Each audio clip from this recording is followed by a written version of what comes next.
If World War III began today, the first 24 hours would be unlike anything humanity has ever experienced. Not because of nuclear weapons, but because of something far more immediate, the speed of modern warfare. In today's video, we'll walk hour by hour through a purely hypothetical scenario. This is not a prediction. It's a strategic simulation based on military doctrine, global alliances, and modern technology. So, what would actually happen in the first day of a global conflict?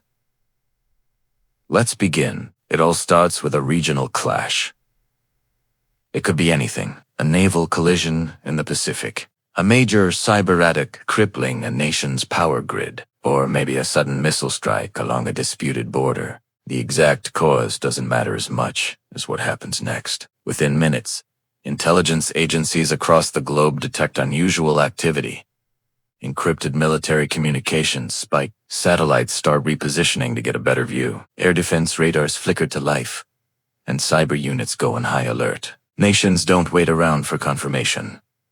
They can't afford to. They have to assume the worst and begin locking down. In military terms, the world enters what is known as crisis posture. Everything is on a knife's edge, but no one has officially declared war just yet. By the second hour, the signs become more visible to the public. Air raid sirens begin sounding near military bases and strategic command centers, not as a warning of an attack, but as a readiness drill. Civil aviation is immediately affected. Flights are redirected away from sensitive airspace, or grounded entirely. On the financial front, stock markets freeze trading to prevent a catastrophic collapse. Behind closed doors, the real action is happening. NATO, China, Russia, India, and other regional powers activate their joint operations centers. These are the nerve centers of modern war. Inside these heavily fortified rooms, generals gather around massive digital maps, tracking every movement.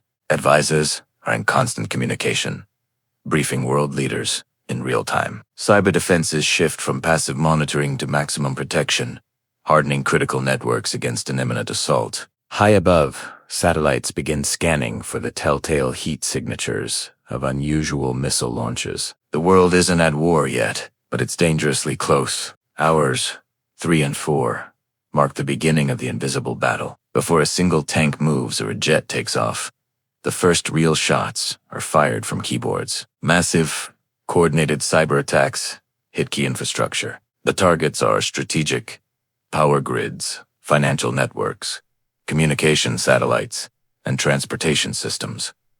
These attacks aren't designed to destroy cities. They're designed to blind and paralyze nations, sowing chaos and confusion. For civilians on the ground, the effects are immediate and disorienting. The internet starts to flicker and die. ATMs stop working. Airport departure boards go blank as their systems crash. Social media platforms, the main source of information for many, suddenly go down. Governments start releasing short, terse statements, urging calm and promising to restore services. But behind the scenes, there is no calm at all. The digital world is already a war. As we move into hours 5 through 7, the physical phase begins. Fighter jets scramble from air bases on every continent.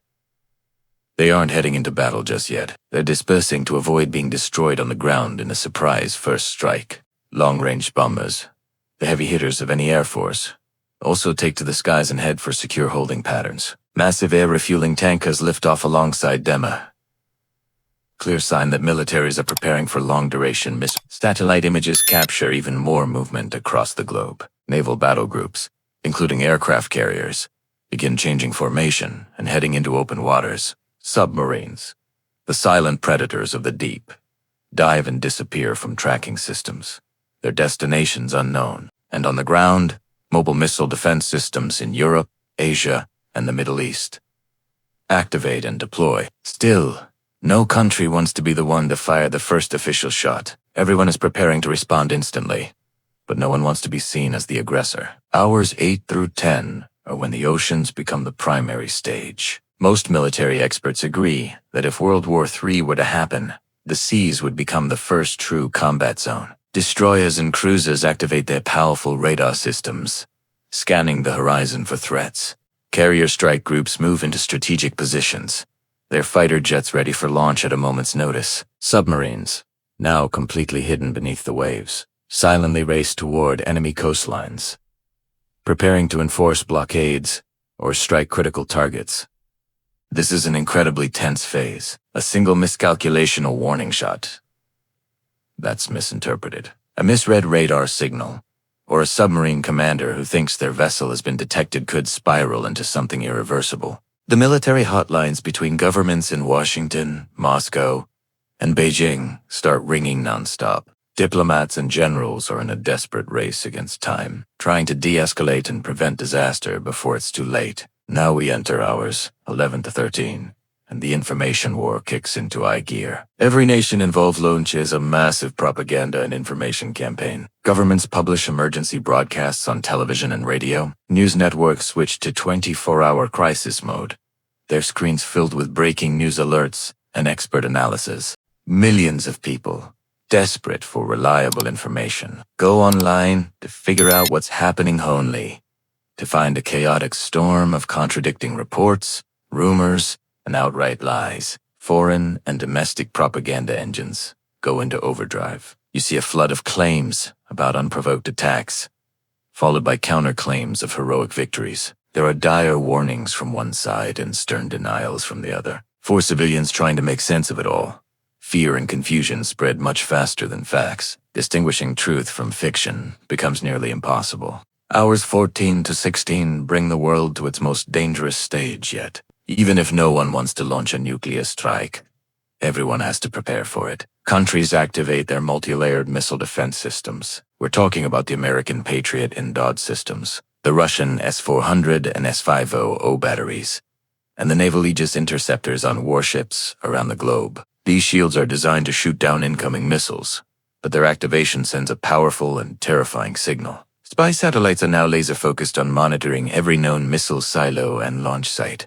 Any sign of activity, like silo doors opening, could trigger a preemptive strike. The tension is now at an absolute breaking point. A single missile van, if fired accidentally or as the result of a system malfunction, could be misinterpreted as the start of a full-scale nuclear exchange, leading to an immediate and catastrophic response. Finally, between hours 17 and 20, the first clash occurs. In this hypothetical scenario, the diplomatic tightrope snaps. Someone, somewhere, makes a move. Maybe it's a limited cruise missile strike on a military airbase. Maybe a naval vessel is hit by a torpedo. Or perhaps a crippling cyber attack successfully takes down a nation's entire command and control network. Whatever the specific cause, the clock runs out. The time for retaliation is immediate and overwhelming. Fighter jets that were circling in holding patterns now have their targets and launch counterstrikes. Naval ships that were on high alert fire their own defensive missiles, and cyber warfare units retaliate with devastating force across global networks. For the first time in this 24-hour period, the world is in a state of active, declared military engagement. The next phase, hours 21 to 23, is global escalation. Once the first official exchange of fire happens, alliances activate almost automatically. NATO could invoke Article 5, its collective defense clause, pulling all member states into the conflict. Other regional coalitions and mutual defense treaties would trigger a similar domino effect. The major powers begin to deploy every available asset that was held in reserve. For civilians, the reality of war finally hits home. Evacuation warnings are issued from major cities near military targets. Shelter-in-place orders are broadcast. Emergency alerts start buzzing on every smartphone, instructing people on what to do next. Behind the scenes, world leaders hold emergency meetings late into the night, grappling with the terrible decision of how far they are willing to go. The thin line between containing the conflict and plunging into a planet-altering world war becomes almost invisible. As the first day comes to a close, the world faces a single, terrifying question. Keep escalating, or pull back before everything collapses. Every leader, every general, and every nation is forced to make a choice that will define the future of civilization. The first 24 hours of World War III would not decide who wins the war, but they would decide whether humanity survives it. If you found this scenario interesting, remember this is not a prediction, just a simulation of how modern warfare operates. To see more realistic what-if breakdowns, hit like, subscribe, and welcome to Redsignalert, where we explore global conflict with logic, accuracy, and responsibility. Thanks for watching.